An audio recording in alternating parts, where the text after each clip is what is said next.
खराड येथील rave party प्रकरणाने पुण्याच्या राजकीय आणि सामाजिक वर्तुळात खळबळ माजवली आहे। या प्रकरणात प्रांजल खेवलकर यांचं नाव समोर आलं आणि त्यांच्या अडचणी दिवसेंदिवस वाढताना दिसत आहेत।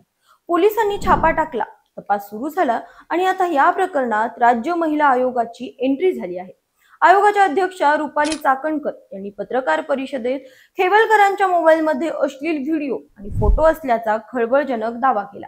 पण यावर खासदार सुप्रिया सुळे यांनी आपली प्रतिक्रिया देत एक वेगळाच मुद्दा उपस्थित केला, गोपनीयतेचा अधिकार आणि कायद्याचं पालन। नमस्कार, मी अंजली आपलं स्वागत करते पोलखोल मध्ये। सुप्रिया सुळे यांनी या प्रकरणावर बोलताना आपली बाजू अतिशय स्पष्टपणे मांडली। त्या म्हणाल्या, रोहिणीताई आमच्या पक्षात आहेत, पण त्यांच्या नवऱ्याचा आणि राष्ट्रवादी काँग्रेस पक्षाचा काही संबंध नाही। सुप्रिया यांनी यात वैयक्तिक आयुष्य आणि राजकारण यांची सरमिसळ न करण्याचं आवाहन केलं।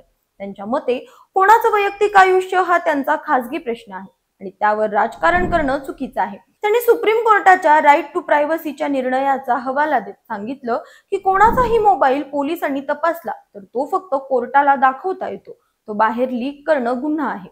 सुप्रिया सुळे पुढे म्हणाल्या, आमच्या पक्षातील सदस्यांची जबाबदारी मी घेईन, पण त्यांच्या कुटुंबाने काय केलं याचं ओझं पक्षावर का? आम्ही प्रोफेशनल काम करतो, कोणाच्या खासगी आयुष्यात ढवळाढवळ करत नाही। त्यांनी थेट मुख्यमंत्री देवेंद्र फडणवीस यांच्यावरही निशाणा साधला। त्या म्हणाल्या, देवेंद्रजी हे कर्तृत्ववान वकील आहेत, त्यांना कायद्याची चांगली समज आहे, त्यामुळे या प्रकरणात काय कारवाई करायची हे सरकारने ठरवावं। सुप्रिया सुळे यांनी या प्रकरणात गोपनीयतेचा मुद्दा उपस्थित करून एक मोठा प्रश्न निर्माण केला आहे। आजच्या डिजिटल युगात मोबाईल हा आपल्या आयुष्याचा एक खासगी भाग आहे। त्यातले फोटो, व्हिडिओज किंवा मेसेजेस हे फक्त त्या व्यक्तीच्या परवानगीने तपासले जाऊ शकतात। सुप्रीम कोर्टाने 2017 मध्ये राईट टू प्रायव्हसीला एक मूलभूत अधिकार म्हणून मान्यता दिली आहे।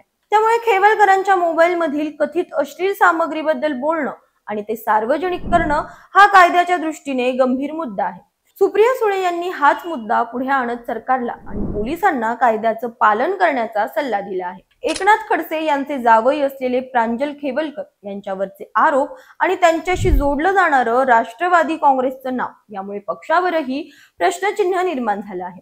पण सुप्रिया सुळे यांनी यावर स्पष्टपणे सांगितलं की पक्ष आणि कुटुंब यांना एकत्र जोडणं चुकीचं आहे।